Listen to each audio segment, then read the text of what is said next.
Hi, I'm Bernie, and I'm a compulsive gambler. My last bet, November 21st, 2007. My first meeting, November 21st, 2007. That being said, I got to that point because I did scratch off tickets.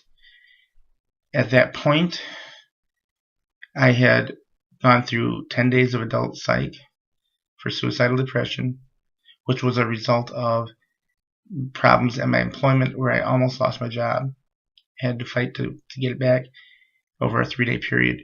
Got it back, but couldn't go back right away because of the depression that had been there for years, that had kind of come to a head to the point where I actually ended up hospitalized for it.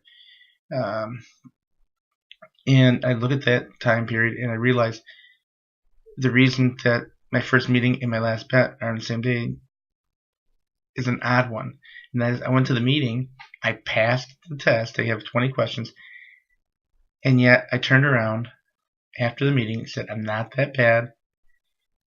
Went down to the local speedway, bought a $1 scratch-off ticket, and the minute I put the money down and received the scratch-off ticket, I knew I had a problem. Because I knew what had happened to me before I got to that meeting.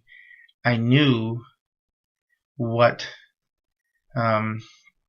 people there had experienced in the form of prison time, jail time, loss of family, loss of house, loss of so many things. And I also knew of the stories of people that committed suicide in church parking lots or in casino parking lots to make a statement. That being said, I also want to share my background. My background is I'm a bachelor's level social worker with a minor in psychology, and I've studied world religions as part of a pre-seminary program when I started out in college. Now, granted, it took me a lot of years to get done with college, and I went through a number of different choices back when I was younger, but that's fairly normal. I also want to share that compulsive gambling is not about the money. It's about the experience. And the best way to explain that I can see is this. When you go to a sit-down restaurant, you go there for the experience of having a waitress or a waiter wait on you, for the music or whatever the environment is, and for the food. Can you imagine going in there, going up to the person that's going to seat you, or being seated, ordering one fry, and walking out? I don't think anybody could actually see that kind of thing going, or just going in, sitting down, and spending 10 cents and walking out. It doesn't normally happen. That's what it is for the compulsive gambler. It's the experience. They like the bells and whistles in the casino. They like the recognition when they win. They like the camaraderie when they lose. And for me, I liked avoiding problems I had at home, which resulted in me ending up divorced. It resulted in me potentially losing the respect of my kids. And some of it I've gotten back, but not all of it. I ended up remarrying, and that is a odd thing. But I also ended up after a short time writing the book How to Win as a High Roller but Losing Your Shirt, which focuses on the idea of you can't gamble and not lose your shirt. You have to look at the denial of it, and that's what the shirt for me is a shirt of denial. That thing where you can go and you can listen to the stories and you can turn around and gamble even a penny. Even a penny. It's not even about the money. It's to go back and gamble. You listen to the stories. You hear the stories. There's a mayor out in California, that lovely person, did lots of things for people, but then lost everything. And it destroyed their life. And it was never about the money. They found ways to get the money so they can continue the pattern. And that's what happens with drug addicts too. That they look for the money to get that thing. The recovery process entails looking at it and being able to say, I made a mistake. I need help. I can't do it alone. I have to do it today and hope for tomorrow. Remember what you've gained as opposed to what you lost. The other thing you'll hear from compulsive gamblers, I broke even. And the question is, would you take a job for 2 months where you walk in with $2 and you walk out at the end of 2 months with $2? You never receive a paycheck or anything like that. That's breaking even in the mindset of a compulsive gambler when they go gambling. Because if they come out with the same money they went in with, they broke even. And if you consider that you never hear about the losses, you always hear about the wins.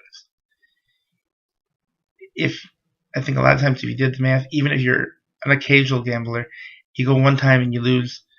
Let's say you go to a casino, or you go somewhere and you had $20 on you and you lost the $20. Although you also won $75 and you lost that too, which means you actually had $95 in your pocket at one point. And when you left, you had the $20 that you came in with. And you may have spent 4 hours. Now, for me, that doesn't sound like a win. But for a compulsive gambler, that's breaking even. If they leave and they have nothing, then they're hanging their head. Then you'll find them thinking about what they could have done with the money. But most of the time, you won't hear anything about the money. What you'll hear is what I heard for the number of years up to 2011 when I still worked at the convenience store, where people will come in, they'll buy a bunch of tickets. And since I was in recovery, for me to really deal with selling people tickets, the scratch offs, the lottery machine, that kind of thing, I had to at times say the next one's a winner to them out loud. And the looks I got on some of those faces is like they just scratched off a loser. They just had a loser earlier in the day, and it looked like they were thinking that way. They would look at me and they'd stop in the tracks. They would stop in the tracks when I said the next one's a winner, because that's the mindset. It's continually, we're going to win. We're going to get that high again. We're going to get that excitement again of getting that, beating the system. The problem is you never beat the system. And there are 2 states in the United States who do not allow gambling. And I'm going to mention them to you real quick here to give you kind of insight of some of the interesting little facts that can come up through speaking. And I'm hoping to have the opportunity to speak for you. One is Hawaii, which I think a lot of people would say, well, why would you want to gamble at Hawaii? I mean, it's like the greatest place you can go to for beaches and all these other things. Although they do have gambling at some resort type places like that. When you go to Hawaii, you got enough gambling being on an island that's a volcano. Quite frankly, I mean, think about it. You land at the airport. You're in the beach, and all of a sudden, the sharks are coming in at you, and the volcano's going off. Which way are you gonna go if you don't have anything to get away with? You're in the water, and if you get on land, you're gonna have the volcano coming at you. If you stay in the water, the sharks are gonna get you. But you're there because of the enjoyment of the environment. The other place that does not allow gambling is Utah. In Utah, it's because their state government is based on the original folks that settled in there, and that's the Mormon religion. They don't believe in gambling.